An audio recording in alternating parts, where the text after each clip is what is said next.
At long last, we have discovered why Dragon Age the Veilguard has failed. Did you think it was because the game was bad? You were bamboozled by deceitful influencers, but thankfully, we are now ready to be educated by the most trustworthy of sources, the game's media. Veilguard failed because it just did not have the time to cook. And according to their developers, games like Clair Obscur and Baldur's Gate 3 only succeeded because they had time and support that they were not afforded. This is just pathetic. It's really gross when developers and media do this. They try to downplay the success of great games that had to genuinely fight an uphill battle while trying to excuse the failures of their huge corporate projects. If they really believe these things they say, then there is no hope for them. They were given a decade, a studio of experienced developers, hundreds of millions of dollars, and a popular franchise with loyal fans.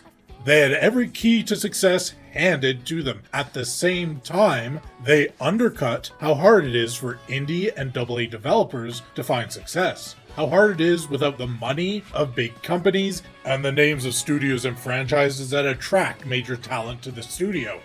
Games like Clair Obscur, Baldur's Gate get talked about like they did not have an uphill battle the entire way, like they weren't overcoming insurmountable odds to even get the game made, but to also find massive success. Success in CRPG and turn-based RPG genres. Genres that the same media downplaying their success has spent years telling us nobody wants to play. Remember the complete mauling of Ubisoft, Horizon Zero Dawn developers over the world design and UI of Elden Ring? Remember the freakouts as developers demanding gamers lower their expectations that their huge AAA studios could never make a game with the quality of Baldur's Gate 3. Now they're doing it with Clair Obscur, comparing it to Veilguard and Avowed, trying to imply a 33-man studio had time to cook, while the 10 years Veilguard had was just not enough.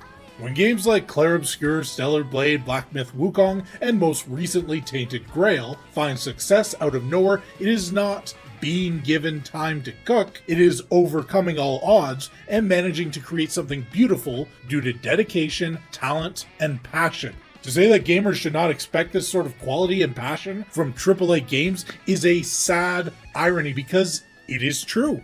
But it is downright pathetic that it is true.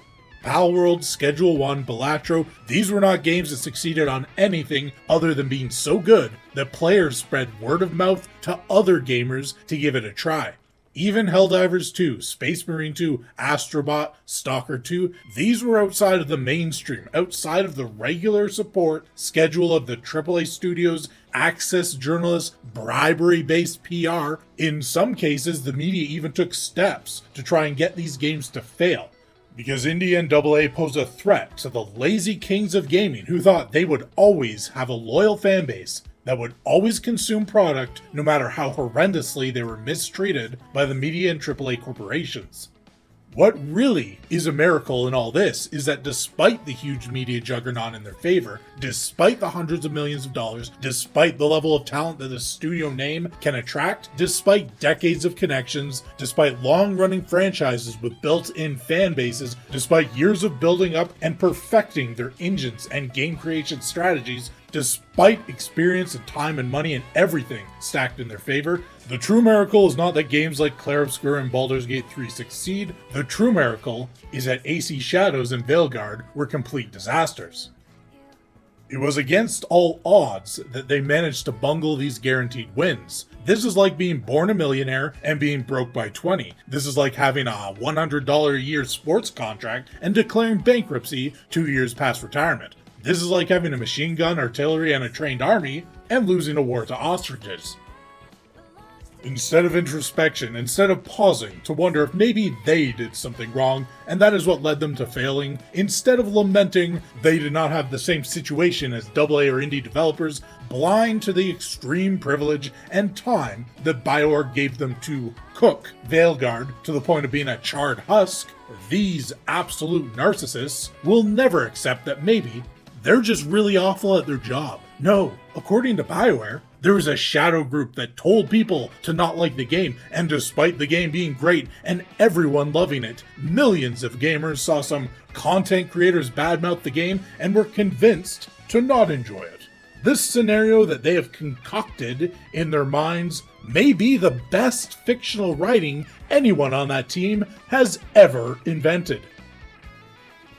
But they're right, you know. As much as it is fun to clown on Bioware in their darkest hour, to mock and point at their failing studio, they do have a point.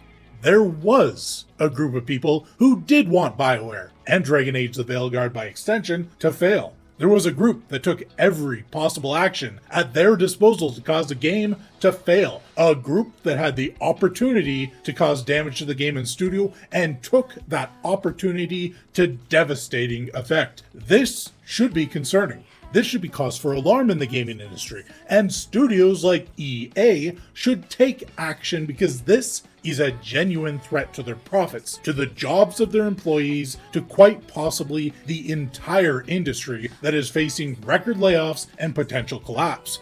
There is a group of people who did everything they could to sabotage the success of the Veilguard, and this group is not partially to blame. No, we should go one further. This group is entirely, completely to blame for the failure of Dragon Age the Veilguard. That group of people are the Bioware developers. The people who made the Veilguard knew what fans wanted, knew the lore of the game, knew the vibe and aesthetic of the franchise, knew the expectations that potential buyers had, and they deliberately, knowingly took every possible action to not do all the things that players wanted them to do. At the same time, those Bioware developers also knew what fans were saying they did not want. They knew what was failing over and over in gaming. They knew what had no place in a dark, gritty fantasy. They knew that vapid conversations about feelings and gender identity in a lounge was something no gamer was interested in. They knew all of the things that gamers completely reject, and despite knowing that, or more likely, because they knew this, they also took every possible action they could to make a game players did not want. Add to that the hostility and vitriol that was their PR, the way they behaved to the audience, the antagonism on social media. We have a team of Bioware employees that did three things. Deliberately made a game that did not have the things gamers want. Deliberately made a game that did have the things gamers do not want. And when gamers noticed and talked about both of these things, they publicly attacked their own audience over it. There is a group of people who caused Veilguard to fail. That group is the studio making the game, and nobody wants to listen to developers, actors, media, or other stooges of the massive corporation try to avoid taking responsibility for their own actions while constantly blaming people for not buying the corporate product or lamenting that AA and indie game studios are absolutely crushing them. Listen here, narcissists of entertainment. Your products are failing because of who you are as people and the quality of the art-adjacent products which you manufacture in your corporate studios. You're welcome. Now you know. I have educated you. So go clean up your act, start being professional, and put in the hard work to make something great, or enjoy the layoffs. The layoffs which you yourselves are completely responsible for.